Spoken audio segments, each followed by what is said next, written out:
Hi everyone. Most of the designer at the beginning stageல shaft command use பண்ணும்போது இந்த mistake தான் பண்ணுறாங்க. So அவங்க என்ன பண்ணுறாங்கன்னா இந்த ஸ்கெட்ச் ட்ரா பண்ணும்போது இந்த மாதிரி ஸ்கெட்சை இன்டர்செக்ட் பண்ணி ட்ரா பண்ணிடுறாங்க. இந்த மாதிரி இன்டர்செக்ட் பண்ணி ட்ரா பண்ணுறதுனால நீங்கள் எக்ஸிட் பண்ணிவிட்டு ஷாஃப்ட் கமாண்ட் பண்ணிங்கன்னா இது ஒர்க் ஆகாது. இப்போ நான் ஷாஃப்ட் கமாண்ட் செலக்ட் பண்ணுறேன். செலக்ட் பண்ணிவிட்டு ஸ்கெட்சை செலக்ட் பண்ணோன்னு பார்த்தீங்கன்னா ஸ்கெட்ச் இஸ் நாட் வேலிட்னு வருது. ஸோ ஸ்கெட்ச் வந்து வேலிடாக இல்லைன்னு சொல்லுது. ஸோ ஏன் அப்படின்னா நம்ம ஸ்கெட்ச் வந்து இன்டர்செக்ட் ஆகக்கூடாது. இங்கே பார்த்தீங்கன்னா தெரியும் இந்த இடத்துல இது நம்மளோட ஆக்சிஸ் லைன். இந்த ஆக்சிஸ் லைனோட டாப் அண்ட் பாட்டம் மட்டும்தான் எப்போவுமே ஸ்கெட்ச் கனெக்ட் ஆகணுமே தவிர இந்த இன்பிட்வீனில் இருக்கக்கூடிய இந்த லைன்ஸை நம்ம வரையக்கூடாது. நம்ம டிராயிங்கில் இந்த மாதிரி கொடுத்துருப்பாங்க, பட் நம்ம வந்து டிராயிங்கில் இருக்கிறத நம்ம இப்படி வரையக்கூடாது. ஏன் அப்படின்னா இந்த இடத்துல டயாமீட்டர் சேஞ்ச் ஆகுறதுனால இந்த இன்டர்செக்ஷன் லைன் கொடுத்துருப்பாங்க. பட் நம்ம 2D ஸ்கெட்ச் ட்ரா பண்ணும்போது இதெல்லாம் நம்ம ரிமூவ் பண்ணிடணும். ஒன்லி நம்ம ஆக்சிஸ் லைனோட டாப் எண்ட் அண்ட் பாட்டம் எண்டில் மட்டும்தான் நம்ம ஸ்கெட்ச் கனெக்ட் ஆகணும்.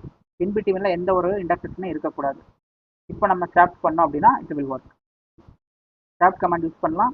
just select the sketch and axis. I select this one and you can see the preview here. So another example for this same. இப்போ இந்த profile எடுத்துக்கலாம். இந்த இடத்துல நான் ஹரிசாண்டல் ஆக்சிஸ் நான் எடுத்து போகிறேன். ஸோ இது என்னோட ஹரிசாண்டல் ஆக்சிஸ். பட் இந்த ஸ்கெட்ச் பார்த்தீங்கன்னா இன்சைடில் இந்த மாதிரி இன்டர்செக்ட் ஆகிருக்குது.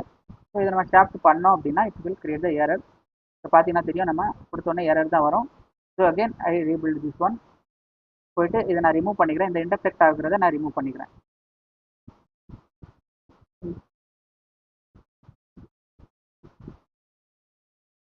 now you can see இது நம்ம ஆக்சிஸ் லைன்.